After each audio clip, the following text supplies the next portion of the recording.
Hello friends, I'm Yogendra Agarwal and you are watching your own YouTube channel Commerce Mantra by Yogendra sir. Students, in previous video we were talking about share capital. In previous video we were talking about authorized share capital, reserve capital, issued capital, subscribed capital. I taught you all these type of share capitals. Today we are going to discuss about issue of share capital. What is issue of share capital? और हम किस किस तरीके से अपने shares को issue कर सकते हैं, वो सारी चीजें आज मैं बताने वाला हूं। स्टूडेंट्स, अगर आप अभी इस चैनल पर नए हैं तो प्लीज इस चैनल को सब्सक्राइब कीजिए। इस चैनल को सब्सक्राइब कीजिए, बेल आइकन को प्रेस करना नहीं भूलिए, जिससे कि आपको मेरी आने वाली वीडियोस समय पर मिलती रहें। स्टूडेंट्स, आज हम बात करने वाले हैं इशू ऑफ शेयर कैपिटल की। मैं एक तरफ हो जाता हूं, आप पहले इसका स्क्रीनशॉट ले लीजिए।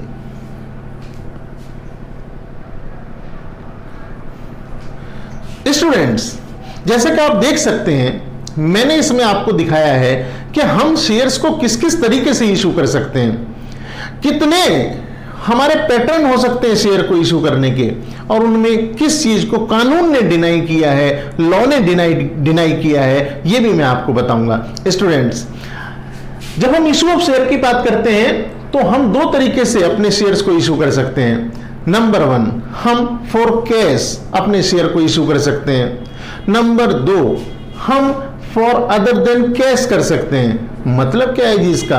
तो इसका सीधा सा मतलब यह है कि जब हम अपने शेयर इशू करते हैं तो हम अपने शेयर्स के बदले पैसा ले सकते हैं, तो तब हम कहेंगे उसे कि हमने फॉर कैश अपने शेयर इशू किए हैं। लेकिन अगर हम कैश न लें, हम कोई और एसेट ले लें अपने शेयर्स के बदले, तो फिर इसको हम कहते हैं issue of share for other than cash.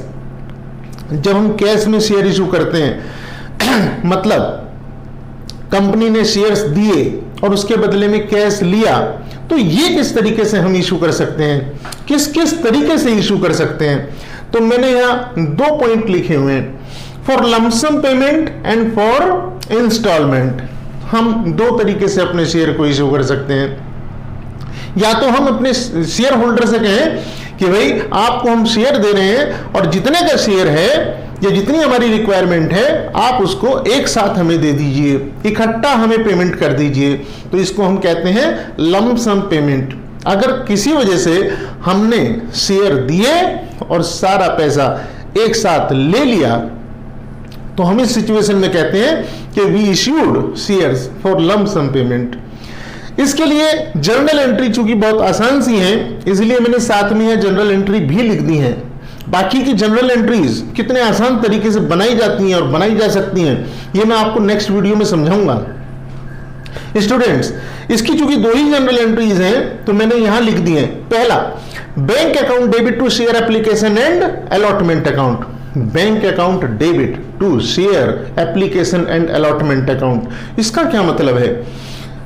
मतलब यह है कि चूंकि हम सारा पैसा एक साथ ले रहे हैं तो यही हमारी एप्लीकेशन मनी है, और इसके साथ ही चूंकि हम अलॉटमेंट भी करने वाले हैं तो हम एक कंबाइंड अकाउंट खोलते हैं, share application and allotment account. तो bank account debit to share application and allotment account. और दूसरी जनरल एंट्री क्या बनाई जाएगी? Share application and allotment account debit to share capital. ये हमारी एंट्री हो जाएगी।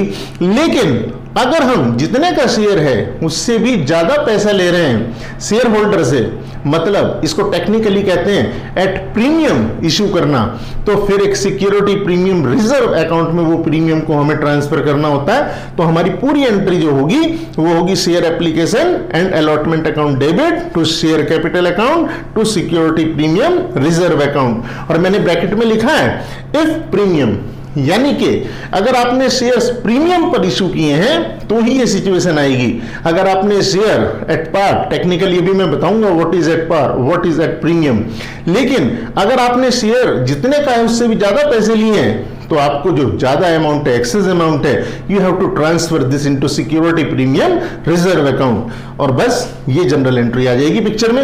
अगर हमने जितने का शेयर है उतने का ही शेयर बेचा है, मान लो 10 रुपए का शेयर है और हमने 10 ही रुपए का शेयर होल्डर को दिया है, तब हम पहली एंट्री करेंगे bank account debit to share application and allotment account, और दूसरी एंट्री हो जाएगी share application and allotment account debit to share capital account. I think मेरी बात समझ में आ गई होगी। जिनको अभी थोड़ा कंफ्यूजन है, अगली बात में वो भी समझ में आ जाएगा।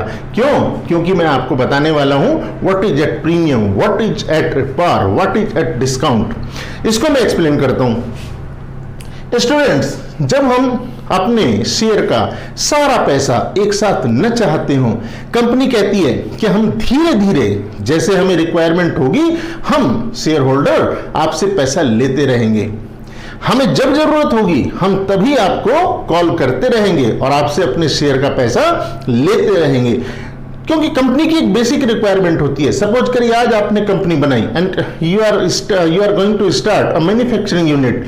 अब मैन्युफैक्चरिंग यूनिट ऐसा तो है नहीं रातों रात आप इसको स्टार्ट कर लेंगे, आपको 1, 2 साल, 4 साल, 5 साल लग सकते हैं। अब 10 रुपए का मान लीजिए आपने शेयर इशू किया और सपोज करिए 100 करोड़ रुपए की आपने शेयर कैपिटल इशू की है, तो ये 100 करोड़ के 100 करोड़ जाहिर सी बात है प्रैक्टिकली आपको आज नहीं चाहिए होंगे। आपको आज पहले पैसे जमीन खरीदने के लिए चाहिए, फिर उसको कंस्ट्रक्ट करने के लिए चाहिए, धीरे धीरे आपको पैसे की जरूरत पड़ेगी। तो ये जो इंस्टॉलमेंट वाली स्थिति है ये आपको धीरे धीरे वाली सुविधा ही देती है कि आप शेयर होल्डर से उतना ही पैसा लेते हैं, उतना ही पैसा मांग रहे होते हैं जितने की आपको जरूरत होती जाती है। तो वही जब हम बात करते हैं फॉर इंस्टॉलमेंट, हम 3 तरीके से शेयर को एक्चुअली इशू कर सकते हैं। सबसे पहले एट पार, दूसरा एट प्रीमियम और तीसरा है एट डिस्काउंट। एट पार का मतलब क्या है? तो बच्चों हमारी 2 प्राइस मैं आपके साथ डिस्कस करता हूं। एक तो होती है हमारी ये इशू प्राइस, मतलब जितने का शेयर हम ऑफर करते हैं, और दूसरा होता है फेस वैल्यू, मतलब एक्चुअल में हमारा शेयर जितने का है, इसे हम नॉमिनल वैल्यू भी कहते हैं। नॉमिनल वैल्यू या फेस वैल्यू। सपोज जैसे आपका एक सपोज करिए 10 रुपए का नोट है आपके पास में, है ना, करेंसी नोट सीधा सीधा, तो उस पर लिखा होता है ना 10 रुपए वाला नोट है ये 50 रुपए वाला नोट है। अब इसी तरीके से हमारा जो शेयर है उसकी अपनी एक फेस वैल्यू है। सपोज करिए वो 10 रुपए वाला शेयर है, तो 10 रुपए वाले शेयर का मतलब है उसकी फेस वैल्यू 10 रुपए। अब ये आपने 12 रुपए में किसी को दे दिया, तो फिर ये केस ये वाला नहीं हुआ, क्योंकि फेस वैल्यू और इशू प्राइस बराबर होते हैं, तब हम उसे कहते हैं कि ये एट पार हो गया है, हमारा इशू एट पार है।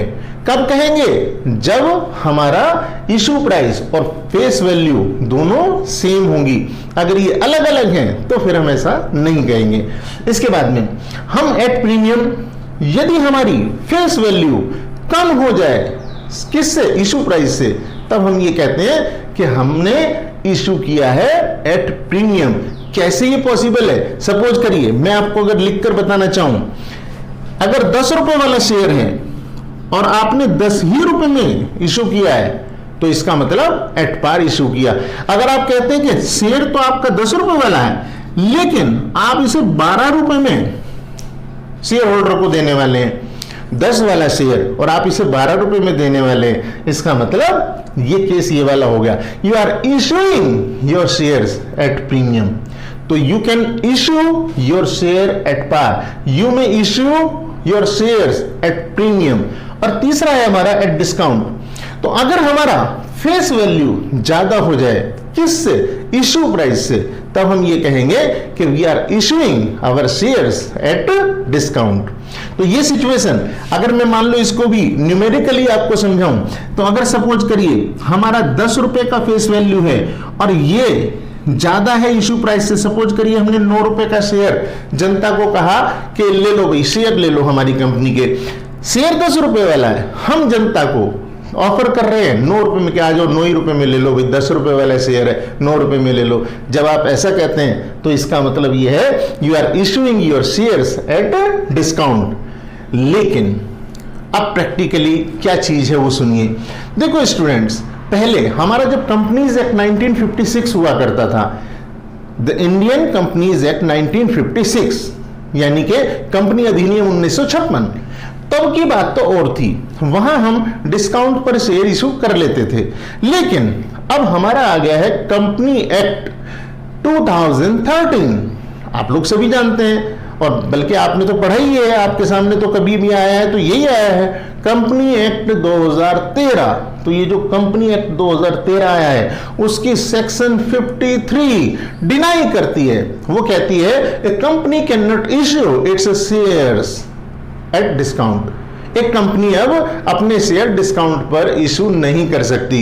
इसके बड़े मजेदार से किस्से हैं, बहुत डिटेल में अगर हम जाना चाहें, but because I am not teaching you law, here I am teaching you account. तो अकाउंट में बस इतना ही समझिए कि हमारा ये जो डिस्काउंट वाला केस है, सेक्शन 53 ने हमें मना कर दिया है। मैं सेक्शन 53 पर बार बार फोकस कर रहा हूं। याद रखिए, आपकी स्टडी अब एमसीक्यू बेस भी है, आपको एमसीक्यूज भी आते हैं, 20 मार्क्स के बोर्ड के एग्जाम में भी दिखेंगे एमसीक्यूज। तो भाई ये एमसीक्यू के लिए है, वहां पर आपको 2-3-4 सेक्शन लिख के दे दें और कह दें कि डिस्काउंट के लिए कौन से सेक्शन मना करती है, then you must know about it कि ओके सेक्शन 53 मना करती है जिस काम के लिए। आई थिंक मेरी बात आपको समझ में आ गई होगी। तो भाई 53 सेक्शन की वजह से, कंपनी एक्ट 2013 के सेक्शन 56 की वजह से हम नहीं कर पाएंगे अपने शेयर्स को इशू एट डिस्काउंट। ओके, तो जब हम इशू ही नहीं कर पाएंगे तो सर ये पढ़ा क्यों रहे हो? तो भाई 2 कारण हैं। एक तो आपको ये बात पता चलनी चाहिए डिस्काउंट होता क्या है, क्योंकि कभी तो होता ही था ये। दूसरा, अभी भी एक केस ऐसा है जहां पर हम ये डिस्काउंट पर इशू कर सकते हैं। आप लोग एक कंसेप्ट पढ़ोगे, स्वीट इक्विटी शेयर्स। तो इस स्वीट इक्विटी शेयर के केस में अभी भी एक कंपनी अपने शेयर्स डिस्काउंट पर इशू कर देती है। अब ये स्वीट इक्विटी शेयर का कंसेप्ट में जब अपने किसी वीडियो में आपको पूरा बताऊंगा, तब आपको बताऊंगा what is sweet equity shares और वो डिस्काउंट पर कैसे इशू किए जाते हैं। लेकिन सेक्शन 54 हमारा यहाँ आकर के इसको अलाउ कर देती है।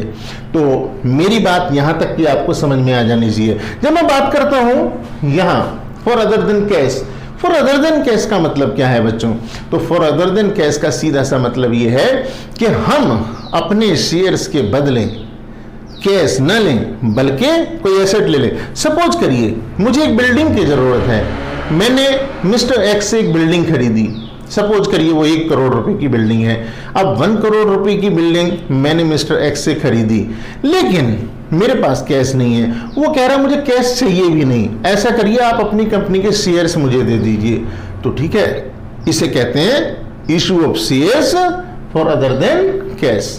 मतलब हमें कैश नहीं चाहिए बल्कि उसकी जगह कोई एसेट हमने ले ली है। शेयर्स दिए और उसकी जगह कोई एसेट ले ली है। अब इनकी क्या जनरल एंट्रीज होंगी, कैसे होंगी, ये तो बात करेंगे आने वाली वीडियोस में। लेकिन हम यहां देख सकते हैं ये भी या तो एट पार इशू हो सकते हैं या एट प्रीमियम इशू हो सकते हैं। अब मैंने यहाँ एट डिस्काउंट नहीं लिखा है क्योंकि यहाँ लिखने का मकसद जो था उससे मेरी बात पूरी हो चुकी है कि हम एट डिस्काउंट हो सकते थे पहले, करते थे पहले, लेकिन सेक्शन 53 ने अब ये डिनाई कर दिया है। अब आप ये कर नहीं सकते। In normal case of business you can do it. तो आपको मैंने यहाँ ये बात समझा दी है। ये फेस वैल्यू अगर हमारा इशू प्राइस के बराबर हो जाएगी तो हम कहेंगे कि ये एट पार है। अगर फेस वैल्यू हमारी कम रह जाएगी इशू प्राइस से तो हम कहेंगे कि we are issuing our shares at premium. I think मेरी पूरी बात ही समझ में आ गई है। तो इशू ऑफ शेयर्स हम किस किस तरीके से कर सकते हैं ये बात मैंने आपको समझाई। अब एक तो जर्नल एंट्रीज हम कैसे बनाते हैं, हम नेक्स्ट वीडियो में इसके ऊपर बात करेंगे। Under subscription, over subscription, calls in arrears, calls in advance, ये क्या होते हैं? फॉर फीचर ऑफ शेयर, जिसमें बच्चों को अक्सर टेंशन रहती है कि ये तो समझ में ही नहीं आया।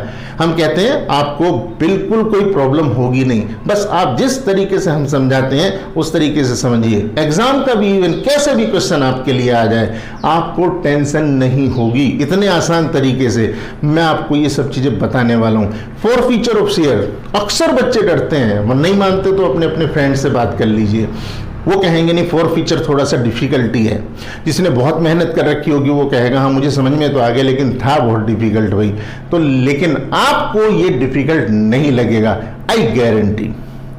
अगर आप इस चैनल पर नए हैं तो प्लीज सब्सक्राइब द चैनल और बेल आइकन को प्रेस करना मत भूलिए। अगर ये वीडियो आपको थोड़ी सी भी पसंद आती है तो प्लीज इसे लाइक करिए, शेयर कीजिए, ज़्यादा से ज़्यादा बच्चों को इसका फायदा होना चाहिए। और आपके लाइक्स और आपके कमेंट मुझे एनर्जी देते हैं, मुझे और ज़्यादा मेहनत से काम करने की एक प्रेरणा देते हैं। तो प्लीज़ लाइक एंड कमेंट।